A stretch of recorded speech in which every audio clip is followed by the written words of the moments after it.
اعوذ باللہ من الشیطان الرجیم بسم اللہ الرحمن الرحیم۔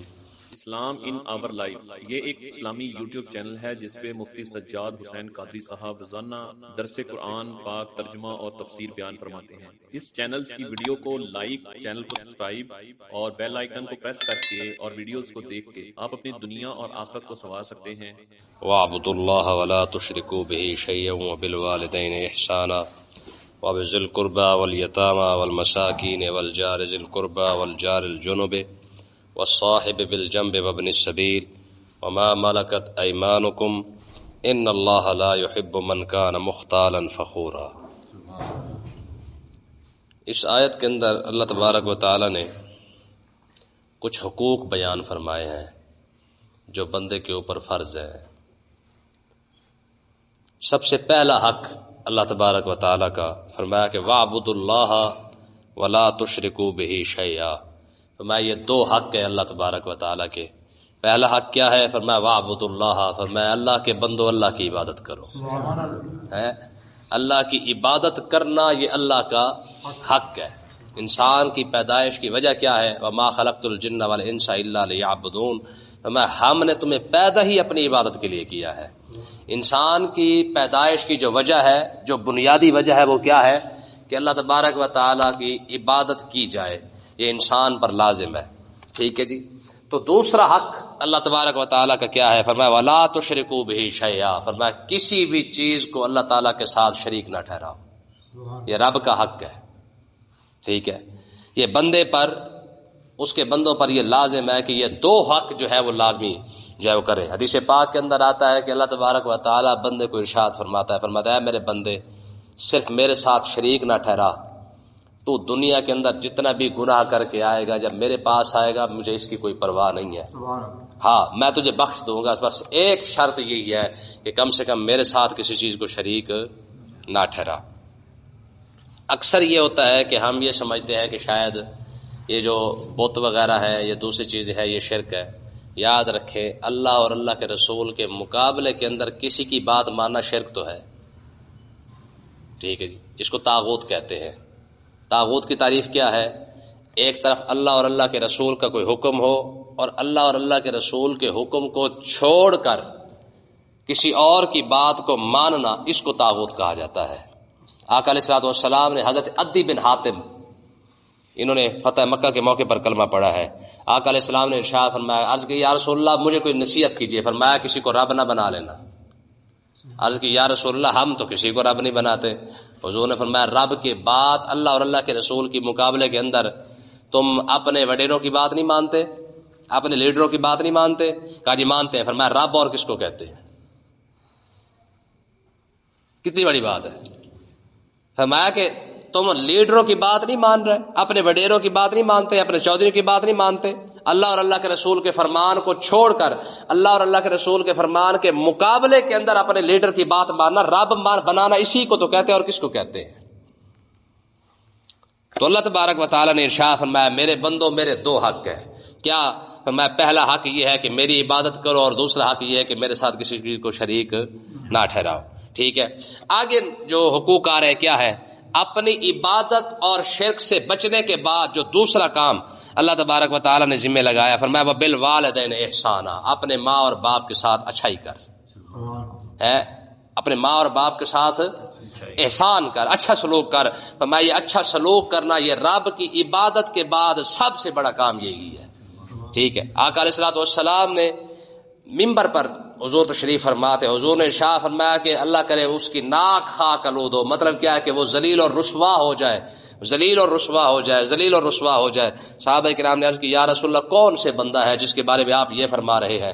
فرمایا جس نے اپنے ماں یا باپ یا دونوں میں سے کسی ایک کو اپنی زندگی کے اندر پائے اور ان کی خدمت کر کے جنت نہ لے سکے، وہ ذلیل اور رسوا ہی تو ہو گیا نا۔ ٹھیک ہے، اپنی زندگی کے اندر ماں مل گئی ہے، باپ مل گیا، یہ دونوں مل گئے ہیں۔ ٹھیک ہے، اب تو کمانے کے لائق ہو چکا ہے، تو اگر زندگی کے اندر ان کی خدمت کر کے ان کی دعا لے کے اگر تو جنت نہیں لے سکا تو پھر تو ذلیل ہو گیا۔ ٹھیک ہے، تو اللہ تبارک و تعالیٰ نے ارشاد فرمایا ایک تو کیا کر؟ والدین کے ساتھ احسان کر۔ تیسری بات وَبِذِي الْقُرْبَىٰ، اپنے رشتہ داروں کے ساتھ احسان کر۔ کتنے حق بیان کیے اللہ تعالیٰ نے، یہ ابھی شروع ہو رہے ہیں. فرمایا وَبِذِلْ الْقُرْبَى ماں، اپنی عبادت کے بعد جو پہلا کام کیا کہا؟ والدین کے ساتھ اچھائی کرنے کا. اور والدین کے ساتھ اچھائی کرنے کے بعد جو تیسرا کام اللہ تعالیٰ نے ذمہ لگایا، فرمایا وہ ہے کہ رشتہ داروں کے ساتھ جو اچھائی کر. آقا علیہ السلام نے ارشاد فرمایا جو بندہ یہ چاہتا ہے کہ اس کے پاس پیسہ آ جائے اور اس کی عمر بھی بڑھ جائے، اس کے لیے وظیفہ کیا ہے؟ آقا علیہ السلام نے فرمایا کہ اپنے رشتہ داروں کے ساتھ اچھائی کرنا شروع کر دے، اللہ تعالیٰ پیسہ بھی عطا فرما دے گا، عمر بھی بڑھا دے گا. جی یہ عمر بڑھانے کا بہترین نسخہ ہے. لوگ جو ہے بڑے بڑے ڈاکٹروں کے پاس جاتے ہیں، صحت اچھی ہونی چاہیے جی، یہ ہونا چاہیے، وہ ہونا چاہیے. تو آقا علیہ السلام نے یہ عمر بڑھانے کا نسخہ عطا فرمایا ہے. جس بندے کا دل کرتا ہے کہ اس کی عمر بڑھ جائے، اس کی زندگی لمبی ہو جائے، تو ایک طریقہ ہے اپنے رشتہ داروں کے ساتھ جو ہے وہ اچھائی کرنا شروع کر دے، ان کے ساتھ بھلائی کرنا شروع کر دے، ان کے کام کار کرنا شروع کر دے، ان کی کسی مصیبت کے اندر ان کی مدد کر دے. میں اپنے رشتہ داروں کے ساتھ جیسے جیسے سلوک بڑھتا جائے گا، اللہ تعالیٰ اس کی عمر کے اندر اضافہ کرتا جائے گا. اور صرف عمر نہیں ہے، رزق بھی. ظاہر یہ دونوں چیزیں ضروری ہیں. میں رزق اور عمر جس شخص نے بڑھانی ہو وہ اپنے رشتہ داروں کے ساتھ اچھائی کرے. ٹھیک ہے، آگے دیکھیں فرمایا والیتاما، فرمایا یتیموں کے ساتھ احسان کرو. پہلے عبادت کا حکم تھا، پھر والدین کا آ گیا، پھر رشتہ داروں کا آ گیا.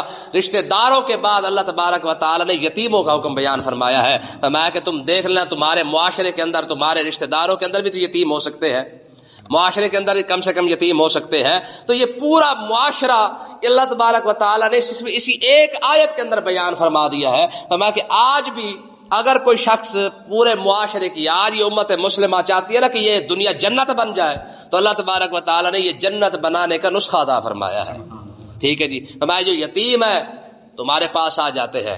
آقا علیہ السلام نے ارشاد فرمایا کہ یتیم ہے نا، یتیم کی پرورش کرنے والا دنیا کے اندر، فرمایا کہ ایسے ہی ہے جب دنیا کے اندر اپنا قیامت کے دن میرے پاس آئے گا، میں یتیم کی پرورش کرنے والا اور میں جنت میں ایسے جائیں گے جیسے یہ 2 انگلیاں ہیں. پھر آقا علیہ السلام نے ارشاد فرمایا کہ یتیم کے سر کے اوپر شفقت سے ہاتھ پھیرنے والا بندہ، اس کے ہاتھ کے اندر جتنے بال آئیں گے شفقت کی وجہ سے، اگر کسی یتیم کے سر پہ ہاتھ پھیرا ہے اللہ تعالیٰ اتنے گناہ معاف فرما دیتا ہے. اس لیے ہمارے بزرگ فرماتے ہیں یتیم کے درمیان اور رب کے درمیان کوئی فرق نہیں ہوتا ہے، اس کا ڈائریکٹ رابطہ ہوتا ہے. یتیم کا ہے جی ہاں، یتیم کا رب کے ساتھ جو ہے ڈائریکٹ تعلق ہوتا ہے، جب اس کی دعا نکل جائے یا بد دعا نکل جائے. کیونکہ قرآن مجید نے پیچھے کتنے یہ سورۃ النساء کا پہلا رکوع سارا کا سارا یتیموں کے اوپر بھرا ہوا ہے. وَإِذَا حَضَرَ الْقِسْمَةُ أُولُو الْقُرْبَى وَالْيَتَامَى إِنَّ الَّذِينَ يَأْكُلُونَ أَمْوَالَ الْيَتَامَى ظُلْمًا. ٹھیک ہے جی، یہ قرآن مجید کی ساری آیتیں ہیں. فرمایا جس نے یتیم کا مال کھا لیا اس نے تو اپنے پیٹ کے اندر آگ بھر رکھی ہے. تو یتیم کا رب کے ساتھ جو ہے ڈائریکٹ تعلق ہوتا ہے. تو اللہ تبارک و تعالیٰ نے ارشاد فرمایا کہ ایک تو یہ یتیموں کے ساتھ احسان کرو، والمساکین جو غریب بندے ہوتے ہیں، مسکین ہوتے ہیں، ان کے ساتھ بھی احسان کیا کرو. مسکین کس کو کہتے ہیں؟ جس کے پاس ایک ٹائم کی کھانے کی ہو اور دوسرے ٹائم کی نہ ہو. ٹھیک ہے نا جی، اس کو مسکین کہا جاتا ہے. یہ نہ ہو کہ گھر 5-5 10-10 جو ہے وہ توڑے پہ پڑے ہوتے ہیں، پورے سال کے دانے بھی پڑے ہوتے ہیں، پھر بندہ مسکین بنا پھرے. ٹھیک ہے نا، تو وہ مسکین نہیں ہے. آگے دیکھیں فرمایا والجار ذی القربی، اپنے قریب کے جو ہمسائے ہیں ان کے ساتھ بھی اچھا تعلق رکھو. قریب کا ہمسایہ کون سا ہوتا ہے؟ جس کے دروازے کے ساتھ جو دروازہ ہوتا ہے، فرمایا اس کو قریب کا ہمسایہ کہا جاتا ہے. یعنی جو آپ کے دروازے کے قریب جس کا دروازہ پڑتا ہے یہ آپ کا قریب کا ہمسایہ ہے. والجار الجنب، اور دور کے ہمسایہ کے ساتھ بھی اچھا تعلق رکھو اور قریب کے ہمسایہ کے ساتھ بھی اچھا تعلق رکھو. امام غزالی رضی اللہ تعالیٰ عنہ فرماتے ہیں، آپ فرماتے ہیں کہ 40 گھر، میں نے پہلے بھی آپ کو بتایا تھا، 40 گھر چاروں سائڈوں سے، یعنی 40 ادھر 40 ادھر 40 ادھر 40 ادھر، ٹھیک ہے، یہ بندے کے ہمسائے ہیں. اور میں قیامت کے دن اگر اللہ تبارک و تعالیٰ پوچھنا چاہے تو اللہ تبارک و تعالیٰ یہ ہمسایوں کے حقوق کے اندر شامل ہے کہ فرمایا ادھر سے 40 گھر کے اندر اور ادھر سے 40 گھر، ادھر سے 40 گھر، ادھر سے 40 گھر. مگر رب پوچھنا چاہے تو یہ اس کا حق ہے، یہ پوچھ سکتا ہے. پورا محلہ بن گیا. فرسٹ آنا کہ نہیں آنا یہ تو بعد کا مسئلہ ہے. بہرحال یہ 40 گھر چاروں سائڈوں سے بنتے ہیں. ہاں ٹھیک ہے، لیکن اسلام ہے نا. ٹھیک ہے جی. فرمایا یہ 40 گھر جو ہے یہ ہمسائیگی کے اندر ہے. اور آقا علیہ الصلوۃ والسلام نے ارشاد فرمایا کہ مجھے تو جبریل علیہ الصلوۃ والسلام نے بار بار جب بھی جبریل علیہ الصلوۃ والسلام آئے ہیں انہوں نے بار بار مجھے آ کے ہمسایوں کے بارے میں تو اتنی باتیں کی ہیں, مجھے ایسے لگتا تھا کہ ایک بار جبریل جو ہے وہ اپنا وراثت کا حکم بھی لے کے آ جائیں گے کہ جناب آپ کے مال کے اندر آپ کا جو ہمسایہ ہے وہ بھی حقدار ہے. مجھے تو ایسے لگنا شروع ہو گیا تھا. ٹھیک ہے, یعنی یہ ہمسایہ کو ایک حق ہے. اور آج دیکھ لے کہ آج ہمسائے کا پتہ کیوں نہیں ہے. آقا علیہ الصلوۃ والسلام نے تو یہاں تک فرمایا یار اپنے سالن کی وجہ سے اپنے ہمسائے کو جو ہے وہ تکلیف نہ دو. کیوں؟ دیکھیں جب یہ جو آقا علیہ الصلوۃ والسلام نے فرمایا سالن کی وجہ سے نہ دو, جب ہانڈی پکتی ہے تو اس کی خوشبو تو اٹھتی ہے نا. ہو سکتا ہے یار تمہارے ساتھ والا بندہ جو ہے وہ اس قابل بھی نہ ہو کہ اس کے پاس شاید اتنے پکانے کے بجائے اگر خوشبو آئے گی تو ان کے دل کے اندر تو آئے گا نا کہ یار کاش میرے پاس ہوتا تو میرے پاس بھی سالن پکڑا ہوتا. یہ میرے پاس نا کہیں سے ایک تحریر آئی تھی تو میں نے اپنے گروپوں کے اندر بھیجی تھی واٹس ایپ کے اندر کہ فریج جو ہے نا, فریج جب سے فریج آیا نا انہوں نے ہمارا بیڑا غرق کر دیا ہے. فریجوں نے ہمارا بیڑا غرق کر دیا. کیسے کر دیا ہے؟ دیکھیں پہلے کیا ہوتا تھا کہ جب ہمارے پاس سالن بچتا تھا یا روٹی بچتی تھی یا کوئی چیز جو کھانے پینے کی بچ جاتی تھی نا تو ہم کیا کرتے تھے, ہمیں سمجھتے تھے یار کہ یہ خراب ہو جائے گا, بہتر یہ کہ کسی کو دے دو, اور پوچھ بھی لیتے تھے ہاں بھائی ضرورت تو نہیں ہے. اور جب سے فریج پاک آئے ہیں اب نتیجہ یہ نکلا کہ 10 دن کا کھانا ہے تو وہ بھی فریج کے اندر ہے, اور قربانی کا گوشت ہم فریج کے اندر رکھتے کوئی نہیں ہے. ٹھیک ہے نا جی, وہ تو سوال ہی پیدا رہتا فریج کے اندر رکھنے کا. ٹھیک ہے نا جی. تو ان فریجوں نے آ کے بڑا بیڑا غرق کیا ہے. ایران کے علاقے کے اندر ایک علاقے کے اندر پورے کے اندر فریج ہے ہی نہیں, پورے علاقے کے اندر فریج نہیں ہے. جب ان سے پوچھا گیا نا کہ ہاں جی آپ فریج کیوں نہیں رکھتے, انہوں نے یہی وجہ بتائی. انہوں نے کہا یار جب تک ہمارے پاس فریج تھے نا ہم بخیل بن گئے تھے اور ہماری برکتیں ختم ہو گئی تھی. ٹھیک ہے, تو ہم نے یہ چیز نوٹ کی ہے کہ یار یہ ہماری بے برکتی کی مین وجہ یہ فریج ہے. کیوں؟ کیونکہ ہماری جو چیز بچ جاتی تھی ہم فریجوں کے اندر رکھ دیتے تھے. فریجوں سے پہلے ہمارے پاس برکت ہی وجہ یہ تھی کہ ہمارے پاس جو چیز بچ جاتی تھی وہ ہم دے دیتے تھے. جب سے فریج آئے ہم ساری چیز جمع کر کے رکھ لیتے ہیں. آج ہم سارے جتنے بھی ہیں آج ہر گھر کے اندر فریج موجود ہے, اور ہر فریج کے اندر 2-3 دن کا سالن تو یا 2-3 چیزیں کھانے پینے کی تو لازمی موجود ہوتی ہے. ٹھیک ہے, اب کون پوچھے گا کسی سے؟ تو اللہ تبارک و تعالیٰ نے ارشاد فرمایا والجار ذی القربى والجار الجنب. ٹھیک ہے, یہ قریب کا ہمسایہ ہو یا دور کا ہمسایہ ہو. ایک بہت خوبصورت بات مجھے یاد آئی ہے. حضرت شیخ سعدی رحمۃ اللہ علیہ, کیونکہ آپ شیراز کے رہنے والے ہیں, آپ کے نا ہمسائے نے اعلان کر دیا کہ میں نے اپنا مکان بیچنا ہے, لیکن مکان کی جو قیمت ہے وہ 50,000 ہے. حالانکہ اس وقت پورے شیراز کے اندر مکان کی جو بڑے سے بڑا اور اچھے سے اچھے مکان کی جو قیمت تھی وہ 5,000 روپے تھی. اور یہ بھی ایک مثال کے طور پر کہہ رہا ہوں, یعنی جو قیمت 500 روپے تھی مکان کی قیمت, تو آپ کے دور کے اندر جو ہے یعنی اس بندے آپ کے ہمسائے نے اعلان کر دیا, انہوں نے کہا جی میں نے یہ جو بیچنا ہے نا یہ 50,000 کا بیچنا ہے یا 5,000 کا بیچنا ہے. 500 کی قیمت والا گھر تھے, تو ظاہر ایک انہونی تھی, ایک عجیب معاملہ تھا کہ اتنی بڑی قیمت اور گھر کے اندر کیا ہے. اس گھر کے لوگ دیکھنے کے لیے آ گئے کہ یار اس میں کون سی خوبی ہے, یہ تو کروڑوں کا ایک گھر بن چکا ہے. تو آ کے دیکھا تو سادہ سادہ گھر ہے, تو سارے اسے دیکھ کے پریشان ہو گئے کہ یار اس کے اندر ایسی کون سی خوبی ہے کہ جس کی وجہ سے تیرے گھر جو ہے وہ 1,000 کا بنا دیا, 50,000 کا گھر بنا دیا ہے. حالانکہ یہ عام سا گھر ہے. تو کہتے ہیں کہ اس بندے نے کہا, اس نے کہا کہ یار بات یہ ہے کہ یہ عام سا گھر نہیں ہے, اس گھر کی ایک خاص خوبی یہ ہے کہ اس گھر کا جو ہمسایہ ہے وہ شیخ سعدی ہے. ہاں, وہ اتنا بڑا عالم دین ہے, وہ اس گھر کا ہمسایہ تا کر کے میں نے وہ اتنا بڑا اس کی قیمت رکھی ہے. ٹھیک ہے, تو آقا علیہ الصلوۃ والسلام اللہ تبارک و تعالیٰ نے ارشاد فرمایا ہمسایوں کے حقوق کیا ہے. والجار ذی القربى والجار الجنب. ہمارے بزرگ فرماتے ہیں کہ ایک مرتبہ نا حج کرنے کے لیے ایک بزرگ تشریف لے گئے, تو کعبے کے سائے میں بیٹھے تھے, تو وہیں پہ ان کو نیند آ گئی. تو دیکھا 2 فرشتے جو ہے وہ اترے ہیں, اور اترنے کے بعد جو ہے وہ ایک نہ دوسرے سے پوچھ رہا ہے کہ اس سال کتنوں نے حج کیا ہے. تو انہوں نے کہا 6 لاکھ بندوں نے. تو دوسرا فرشتہ کہہ رہا ہے, پہلے والے کو کہتا ہے یہ بتا قبول کتنوں کا ہوا ہے. اس نے کہا کسی کا بھی نہیں. عبداللہ بن مبارک ٹھیک ہے, کسی کا بھی نہیں. بندہ حیران ہو گیا, یار یہ 6 لاکھ بندہ جی پیسہ لگا ادا کہ نا, حج کرنا کون سا آسان ہے, پیسہ لگتا ہے, وقت لگتا ہے, آنے جانے کی تکلیفیں ہیں. ٹھیک ہے نا جی, السفر و سکر. حدیث پاک کا ارشاد ہے, آقا صلی اللہ علیہ وسلم نے فرمایا کہ یہ جو سفر ہوتا ہے یہ عذاب کا ٹکڑا ہے. ٹھیک ہے. میں 6 لاکھ بندہ یار حج کرنے گیا, کسی کا حج قبول نہیں ہوا. تھوڑی دیر کے بعد جناب پھر دوبارہ نیند آ گئی, پھر اس کے بعد وہی فرشتے آئے, انہوں نے کہا ہاں بھی پہلے والے دوسرے سے پوچھتے ہیں ہاں بھی کتنے بندوں نے حج کیا, انہوں نے کہا 6 لاکھ. کہا کتنوں کا قبول ہوا ہے, کہا سب کا ہی قبول ہو گیا ہے.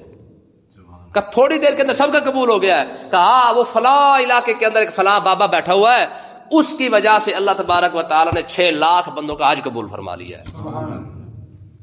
تو خواب دیکھنے والے بڑے پریشان ہو کہ یار وہ کیسا بندہ ہوگا جس کی وجہ سے اللہ تعالیٰ نے 6 لاکھ بندوں کا حج قبول کر لیا ہے. حج کرنے کے بعد جو ہے وہ چل پڑے. جب وہاں جا کے دیکھا تو ایک غریب سا ماڑا سا بندہ ہے, جوتی بنا رہا ہے, یا آپ نے جو بھی کام تھا وہ کر رہا تھا. اس کے پاس پہنچے, اسے دیکھتے رہے سارا دن کہ یہ کیا کرتا ہے کیا نہیں کرتا. ظاہر ہے صرف نماز سادی نماز پڑھنے کے بعد اپنی روزی روٹی کرنے کے بعد گھر. تو بڑے پریشان ہوئے کہ یار اس کے اندر ایسی میں نے کوئی خاص بات نہیں دیکھی ہے جس کی وجہ سے اللہ تعالیٰ نے 6 لاکھ بندے کا حج قبول کر لیا ہے. آخر اس کے گھر ہی چلے گئے. وہاں جا کے اس سے پوچھا, کہا میاں بات یہ ہے, کوئی ایسی بات بتا جس کی وجہ سے اللہ تعالیٰ نے تجھے مقام عطا فرمایا ہے. اس نے کہا یار سادہ سا بندہ ہوں, مجھے کیا پتا کہ رب نے مجھے کیا مقام دیا ہے. تو آپ نے اپنا خواب بیان فرمایا بات یہ کہ میں نے دیکھا ہے اللہ تعالیٰ نے تیری وجہ سے 6 لاکھ بندوں کا حج قبول کر لیا ہے.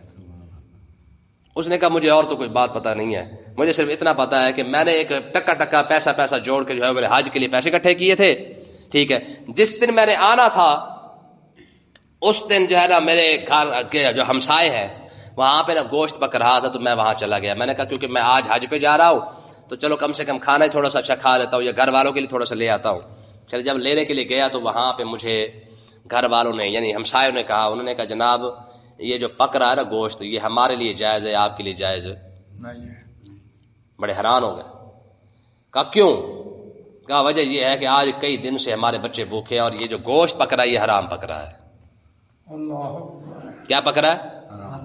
یہ حرام جانور کا گوشت پک رہا ہے اور مجبور ہے ہم یہ پکانے کے لیے کیونکہ ہمارے پاس پیسے نہیں تھے اور کئی دن ہو گئے ہمارے بچے بھوکے بیٹھے ہوئے ہیں. بعض اوقات دل پہ سٹ لگ جاتی ہے نا بندے کو. ہاں جی, واپس آئے, حج کی تیاری ہو چکی ہے یار, سارے پیسے اٹھائے اور اٹھا کے آ کے ہمسایوں کو دے دیے. ٹھیک ہے, چپ کر کے جناب والا پوری بستر اٹھایا اور جا کے کام پہ لگ گئے. تو وہ بزرگ جو تھے, کون تھے جی؟ عبداللہ بن مبارک. انہوں نے کہا خدا کی قسم پھر تیری یہ اتنی بڑی قربانی ہے جس کی وجہ سے اللہ تعالیٰ نے تیری وجہ سے 6 لاکھ بندوں کا حج قبول فرما لیا. یہ ہمسائے کو حقوق ہے. ٹھیک ہے, تو اللہ تبارک و تعالیٰ نے ارشاد فرمایا والصاحب بالجنب, فرمایا کہ جو تمہارے ساتھ اٹھتا بیٹھتا رہا اس کے ساتھ بھی احسان کیا کرو. یعنی بندے کے ساتھ یاری ہوتی ہے نا, دوستی ہوتی ہے, دوست کو ہمیشہ ٹھگی لگانے کے چکر میں نہ رہا کرو. ہاں, جو تمہارے ساتھ اٹھتا بیٹھتا ہے, جو تمہارے ساتھ یاری لگی ہوئی ہے جس کے ساتھ, اس کے ساتھ بھی احسان کرو. اب دیکھیں نا کہاں سے بات شروع کی ہے, اپنی عبادت سے شروع کر کے والدین, پھر رشتہ دار, پھر یتیم, پھر مسکین, پھر ہمسائے, پھر فرمایا یہ جس کے ساتھ یاری ہوتی ہے نا, بندہ اٹھتا بیٹھتا ہے حال حوال جس کو سناتا رہتا ہے, فرمایا اس کے ساتھ بھی ذرا اچھائی کیا کرو. وابن السبیل, کوئی مسافر آ جائے راستہ پوچھ رہا ہو ادھر کا, تو ہم لگا دیتے ہیں ادھر, اور وہ کہتے ہیں ہم جو شگر میلہ لگا رہے تھے. میرا ایک مہمان آیا, ٹھیک ہے جی, اس نے آ کے صرف اسی چوک سے پوچھا ہے. ٹھیک ہے جی, اس کو بیچارے کو اوپر سے چکر لگوا کے آیا. اب وہ اس کے پاس گاڑی تھی, وہ اس نے گھماتا رہا پورا جناب والا علاقہ, گھما کے یہاں پہ آیا. ماشاءاللہ اللہ کے فضل سے کرم تو ایسا نا ہمارے اندر, حسد تو ہے ہی نہیں نا ہمارے اندر. ٹھیک ہے, تو اللہ تبارک و تعالیٰ نے فرمایا ہم جو مسافر ہوتے ہیں, پردیسی ہوتے ہیں, ان کے ساتھ احسان کرو. ٹھیک ہے, وما ملکت ایمانکم, فرمایا تمہارے پاس جو نوکر ہوتے ہیں, لونڈی ہے یا غلام ہے, فرمایا ان کے ساتھ بھی احسان کیا کرو. آخری بات فرمایا ان اللہ لا يحب من کان مختالا فخورا, فرمایا رب کسی تکبر کرنے والے بندے کو پسند نہیں. کتنے حقوق بیان کیے یار. ٹھیک ہے, اپنی عبادت سے لے کر اور لونڈیوں تک, غلاموں تک, نوکروں تک بیان کر دیا. فرمایا سارا بیان کرنے کے بعد فرمایا رب کسی تکبر کرنے والے کو پسند نہیں کرتا ہے. وجہ کیا ہے؟ وجہ یہ ہے کہ ان سب باتوں کے اندر سارے جب حقوق آپ بیان کریں, ادا کریں گے, تو اس کے اندر بندے کے اندر عاجزی پیدا ہوگی. ظاہر ہے نوکر کے ساتھ اچھے طریقے سے پیش آنا ہے, ہمسائے کے ساتھ اچھے طریقے سے پیش آنا ہے, تو بندے کے اندر عاجزی پیدا ہو جاتی ہے. رشتہ داروں کے ساتھ اچھے طریقے سے پیش آئے گا تو عاجزی پیدا ہوگی. فرمایا جو رشتہ داروں کو کچھ نہ سمجھے, 4 پیسے آتے جائیں, پھر اس کے بعد سب سے پہلی بات یہ ہوتی ہے تو کون ہے, کہاں سے آیا ہے. ٹھیک ہے نا جی, تو یہ دماغ بندے کا خراب ہو جاتا ہے. تو اللہ تبارک و تعالیٰ نے ارشاد فرمایا رب کبھی تکبر کرنے والے کو پسند نہیں کرتا ہے. اللہ تعالیٰ سمجھنے کی توفیق عطا فرمائے.